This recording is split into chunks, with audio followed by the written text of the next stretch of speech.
Have you ever heard of the name Hector Berlioz before? No, I haven't. Okay, so he was a composer in the 1800s, which in that time frame was considered the Romantic era.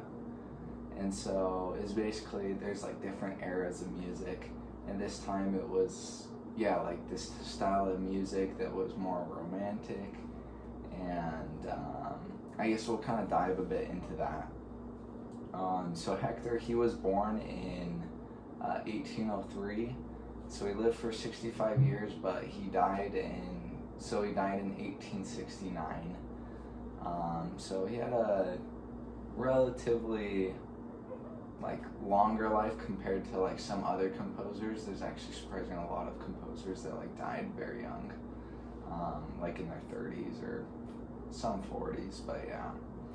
And but he was like a big leader though in this Romantic era. He is like a big figure that kind of like changed the game a bit.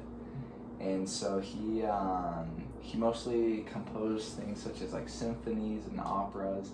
That's kind of what he was into. And so growing up, so like as a kid in his parents' house, he first started playing music on a recorder. At least that's what my research covered.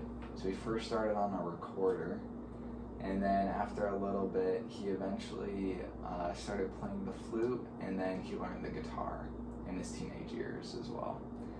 And so he didn't play the piano much, as like what I was like have been learning about him. He didn't really like know a whole lot of the piano just because they didn't have one in his household.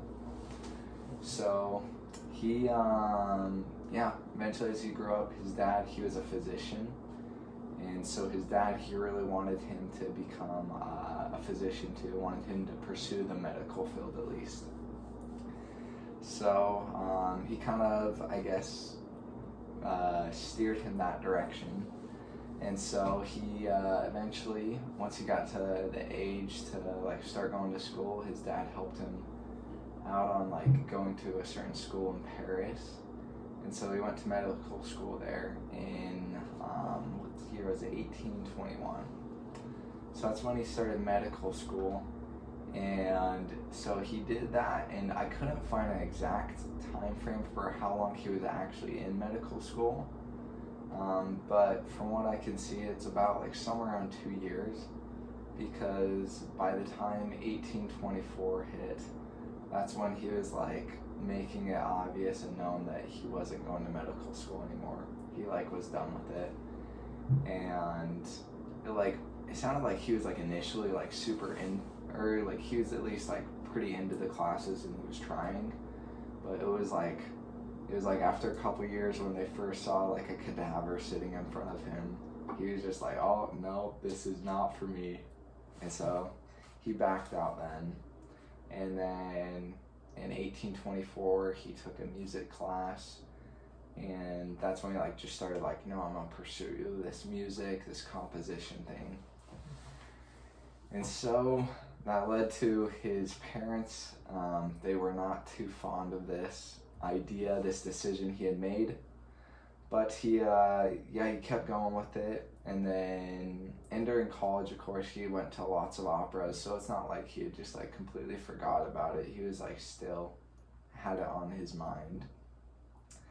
But he eventually later on, like he finally was able to like pass this musical test. And after this was when his parents started to kind of be okay.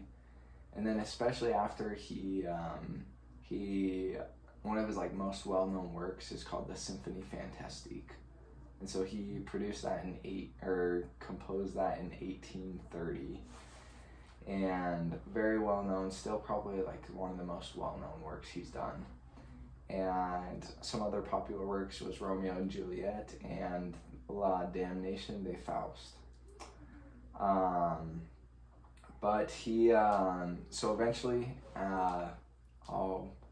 after a few years, he fell in love with this woman named Harriet Smithson.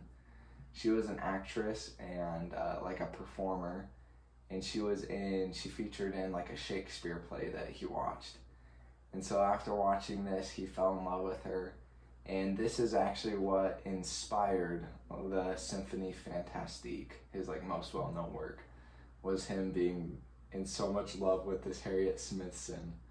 And so, and it was a couple years after that that she, like they actually started like courtship, and they actually ended up getting married.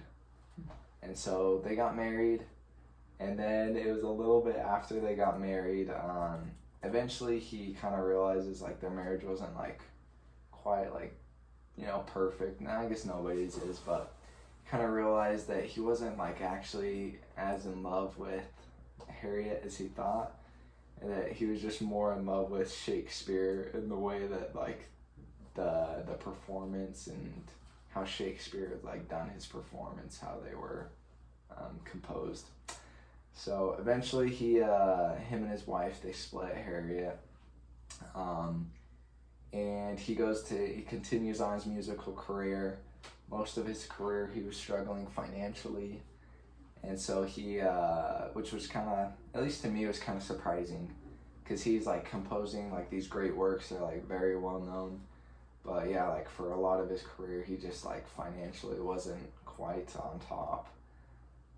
So he did like a lot of things on the side in between composing music to be able to like make some money.